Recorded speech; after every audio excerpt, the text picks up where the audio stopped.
Dear student, अभी हम लोग जो एक्सरसाइज पढ़ रहे थे वैद्युत धारा का चुंबकीय प्रभाव।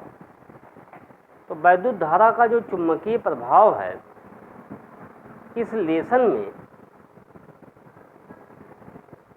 जितना हम लोग पढ़े, जैसे धारावाही चालक पर लगने वाला बल, किसी धारावाही चालक के कारण उत्पन्न चुंबकीय क्षेत्र, फ्लेमिंग के बाएं हाथ के नियम से चुंबकीय क्षेत्र का मान ज्ञात करना, बल का मान ज्ञात करना।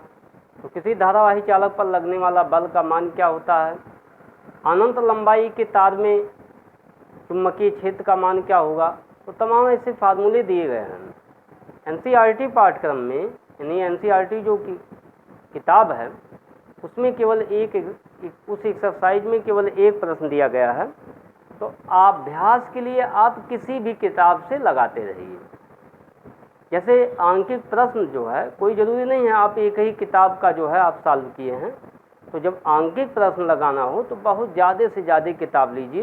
कितने भी राइटरों की, जितने भी राइटर की किताबें हैं सभी को आप देख सकते हैं, और उसमें से जो आंकिक प्रश्न है उसको अपने कॉपी में नोट कर सकते हैं और उसको हल कर सकते हैं। ठीक है, केवल आपको जितने अभ्यास करेंगे उतने ज़्यादा आपको अच्छे से समझ में आएगा।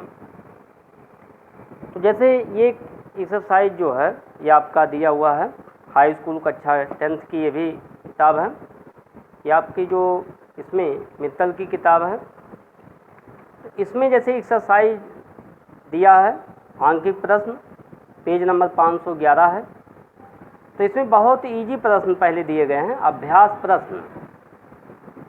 तो अभ्यास प्रश्न में जैसे पहला सवाल दिया है 0 पॉइंट, ये देखते हैं पहला सवाल जो इसमें दिया हुआ है।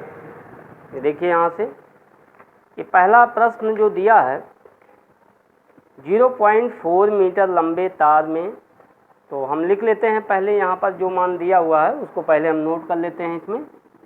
तो प्रश्न संख्या 1, 0.4 मीटर लंबे तार, तो यल बराबर 0.4 मीटर लंबे तार में 2 एम्पियर की धारा बह रही है। तो आई बराबर 2 एम्पियर की धारा प्रवाहित की जा रही है। चुंबकीय क्षेत्र का मान दिया हुआ है, इसमें B का मान दिया हुआ है 0.4 न्यूटन बटे एम्पियर और इंटू मीटर। ओके, ये इसकी यूनिट है।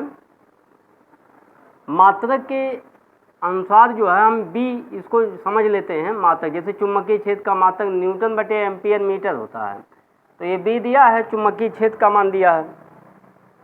तार पर आरोपित बल का मान ज्ञात कीजिए, ये बल का मान पूछ रहे हैं कितना होगा। पहला कंडीशन ये दे रहे हैं कि जब थीटा बराबर 90 है तब इस पे लगने वाला बल क्या होगा, और जब तार से 30 अंश के कोण पर है तो थीटा बराबर जब 30 अंश का कोण बना रहा है, ये प्रश्न संख्या 2 है, 30 अंश के कोण पर, और तार जब तार के समांतर है, ठीक है, तार क्षेत्र के समांतर है, तो वहाँ थीटा का मान 0 अंश हो जाएगा। ये थर्ड पार्ट पूछ रहा है तीसरे में। इतने एंगल पे आपको ज्ञात करना है। तो जैसे है कि आप जानते हैं F बराबर IBL साइन थीटा होता है। अब इस फार्मूले से आप सॉल्व कर सकते हैं इसमें। तो यहाँ पर I का मान 2 एम्पियर, B का मान 0.4 और L का मान 0.4 दिया है। साइन 90 हो जाएगा। यहाँ पर साइन 90 का मान कितना होता है, 1 होता है। तो यहाँ पे हो जाएगा 4 चौक 16, यानी 4 दूनी 8 हो जाएगा, 0.8 और गुणे 0.4 और गुणे 1 हो जाएगा। तो F का मान हो जाएगा इसमें 0.32 न्यूटन। ओके, ये हमको मिल गया बल, लगने वाला बल का मान ज्ञात कर लिया गया। ये प्रश्न संख्या 1, इसमें जो पहला पॉइंट था। अब सेकंड पॉइंट इसका दिया है, तो F बराबर IBL साइन 30 अंश आप रखेंगे यहाँ पर, और इसी तरह से इसमें भी रखेंगे। तो साइन 0 का मान 0 हो जाएगा, तो इस पे लगने वाला बल का मान क्या हो जाएगा, 0 हो जाएगा, 0 हो जाएगा। ठीक है, और साइन 30 पे आप ज्ञात कर लीजिए कितना बल लगेगा। तो I का मान दिया है 2 और B का मान दिया है 0.4 और L का मान दिया है 0.4। साइन 30 का मान 1/2 होता है, तो 2 से कैंसिल हो जाएगा, 4 यानी 0.16 न्यूटन। ठीक है, ये हो गया, इतने न्यूटन का बल लगेगा। थर्ड पार्ट में क्या दिया है, थर्ड पार्ट में साइन 0 का मान जब 0 हो जाएगा तो पूरा मान क्या मिल जाएगा, 0। तो चुंबकीय क्षेत्र के अगर समांतर रख दिया जाए तार को, यानी धारावाही चालक को, तो उस पर लगने वाले बल का मान 0 हो जाता है। ठीक है, तो ये हो गया पहला सवाल। इस तरह से आप पहले प्रश्न को हल कर सकते हैं। अब प्रश्न संख्या 2 देखते हैं, इसमें जो दिया हुआ है प्रश्न संख्या 2। तो प्रश्न संख्या 2 में क्या दिया है, आइए देखते हैं। इसमें प्रश्न संख्या 2 में दिया है, ध्यान से देखिए यहाँ से, 60 सेंटीमीटर लंबे एक तार में 5 एम्पीयर की धारा बह रही है। 20 टेस्ला, टेस्ला भी चुंबकीय क्षेत्र का मात्रक है, इसे एमकेएस पद्धति में लिखा जाता है टेस्ला को भी। तो एक समान चुंबकीय क्षेत्र में लंबवत रखा है, तो इस पर कितना बल लगेगा, बिल्कुल यही फार्मूला आप लगा सकते हैं इसमें भी। तो चुंबकीय क्षेत्र के तल के लंबवत, तो थीटा का मान 90 हो जाएगा दूसरे प्रश्न के लिए। तीसरे प्रश्न के लिए देखिए प्रश्न संख्या 3, 60 सेंटीमीटर लंबे वैद्युत चालक 3 एम्पीयर की धारा प्रवाहित की जा रही है। तो चालक में 1.5 न्यूटन बटे एम्पीयर मीटर की तीव्रता वाले चुंबकीय क्षेत्र में क्षेत्र से 30 अंश के कोण पर रखा गया है। तो चालक पर लगने वाले बल का मान ज्ञात कीजिए। तो ये भी आसानी से F बराबर IB/L sin थीटा से ज्ञात किया जाएगा, इसमें भी यही फार्मूला लग जाएगा इसमें भी। अच्छा, आप देखिए यहाँ पर जैसे बोर्ड में आया हुआ प्रश्न था ये, तो F बराबर IB/L sin थीटा से आप निकाल सकते हैं, बिल्कुल जैसे हमने पहला सवाल बताया, बिल्कुल एक्सरसाइज है ये।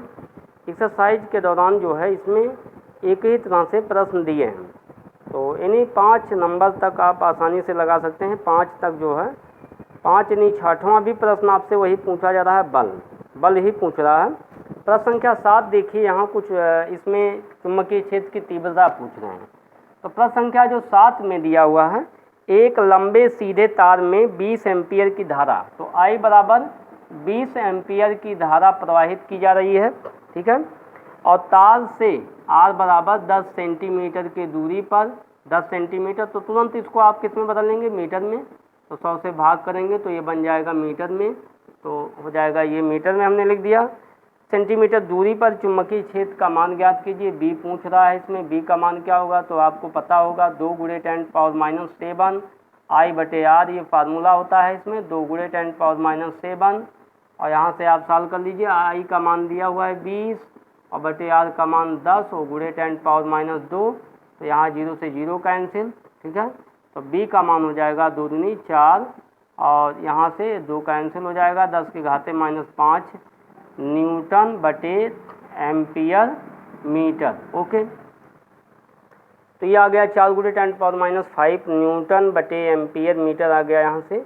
बिल्कुल ये भी 8वां प्रश्न भी इसी तरह से पूछ रहा है, इसमें 8वां भी आप सॉल्व कर सकते हैं। ये भी चुंबकीय क्षेत्र का मान पूछ रहा है, लंबे धारावाही चालक के कारण है, तो यही फार्मूला उसके लिए भी लगाएंगे। 9वां प्रश्न जो है ये हटा दिया गया है, इसमें जो है ये पोल से संबंधित था। तो 9वां प्रश्न में दिया है, आपके घरों में विद्युत आपूर्ति के लिए पोल से पोल के बीच में लगे 100 एम्पीयर की धारा बह रही है। इस तार में रेखीय अनंत लंबाई को मानते हुए 10 सेंटीमीटर की दूरी पर उत्पन्न चुंबकीय क्षेत्र का मान ज्ञात कीजिए। बिल्कुल ज्ञात कर सकते हैं, सॉरी इसको हम ये समझ रहे थे, जैसे इसमें घरों में जो वायरिंग की जाती है, घरों में वायरिंग, ये आपके सिलेबस से हटा दिया गया है इस साल 2020-21, यानी जो कोविड-19 के दौरान जो ये बीमारी के कारण जो है, इसमें से ये सिलेबस से हटा दिया गया है। जो घरों में वायरिंग, यानी जो वायरिंग किया जाता है, तो इसका ये थोड़ा लंबा सिलेबस था, तो इसको हटा दिया गया है। इसका न्यूमेरिकल भी आपको नहीं पढ़ना है, लेकिन वो न्यूमेरिकल नहीं है। ये प्रश्न संख्या 9 में चुंबकीय क्षेत्र का मान पूछ रहा है, तो बिल्कुल यही फार्मूला लगेगा जैसे आप लगाए हैं अभी। 7, 8, 9 भी आप सॉल्व कर लेंगे इसमें। अब ये 10वां प्रश्न देखिए, इसमें प्रश्न संख्या 10, तो प्रश्न संख्या 10 में दिया हुआ है, ये देखिए क्या दिया है 10 में।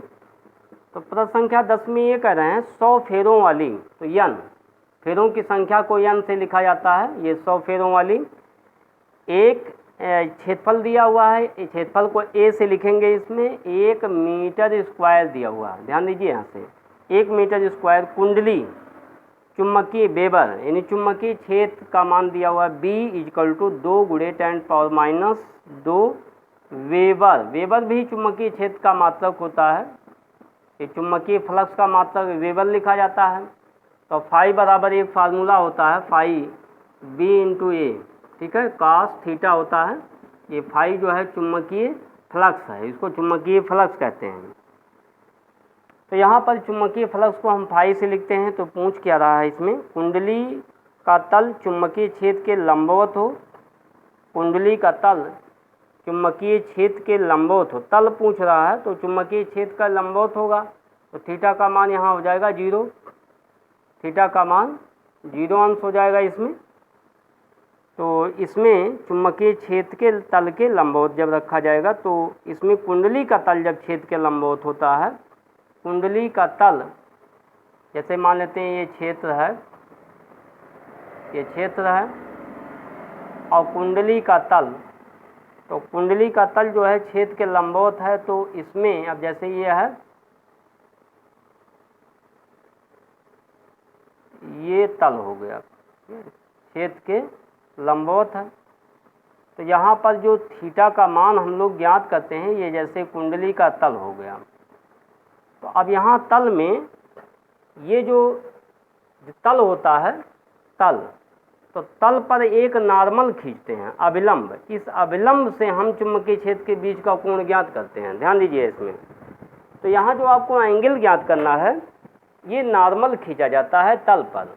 तो तल और चुंबकीय क्षेत्र के बीच का कोण है ये, जैसे मान लेते हैं ये तल है, तो तल पर अगर एक लंब खींचते हैं आप, लंब, तो यही लंब और चुंबकीय, अब जैसे यहाँ पे लंब यहाँ खींचा गया है, अब इसका फिगर हम बना दे रहे हैं इसमें जो हमने यहाँ, अब देखिए ये लंब है और ये जो आपका क्षेत्रफल ए है, इसका एरिया ए है, ये जो दिया हुआ है, फेरों की संख्या उसमें 100 दिया है। तो अब दोनों के बीच में कोण कितना बनेगा, अब यही अभिलंब और इसमें के बीच का कोण लिखेंगे। लेकिन इसमें ये स्पष्ट रूप से कह रहे हैं, चुंबकीय क्षेत्र में रखने पर कुंडली से बद्ध चुंबकीय फ्लक्स का मान ज्ञात कीजिए, जबकि कुंडली का तल चुंबकीय क्षेत्र के लंबवत है। कुंडली का तल यही है, बिल्कुल ऐसे फिगर बनेगा। अब इसमें जो अभिलंब और चुंबकीय क्षेत्र के बीच का कोण कितना हो जाएगा, 0 अंश, ठीक है। तो 0 अंश हो जाएगा, तो वही फार्मूला लगेगा इसमें, फाई बराबर बी ए, एन बी ए भी लिख सकते हैं, एन बी ए कास थीटा। तो एन का मान हो जाएगा 100, बी का मान 2 × 10 के घाते -2 और ए का मान 1 और कास 0 का मान 1 होता है। थीटा का मान 0 हो जाएगा, कास 0 का मान 1 हो जाएगा इसमें, ठीक है। तो इसका आंसर कितना हो जाएगा यहाँ से,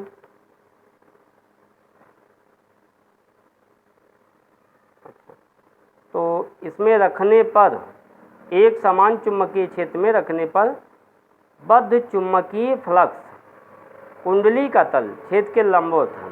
तो कुंडली से बद्ध चुंबकीय फ्लक्स कुंडली में फेरों की संख्या पर निर्भर नहीं करता, सॉरी यहाँ पर यह नहीं रहेगा, ये फेरों की संख्या नहीं, यहाँ विद्युत वाहक बल जो होता है वो फेरों की संख्या पे निर्भर करता है, ये इस पे निर्भर नहीं करेगा।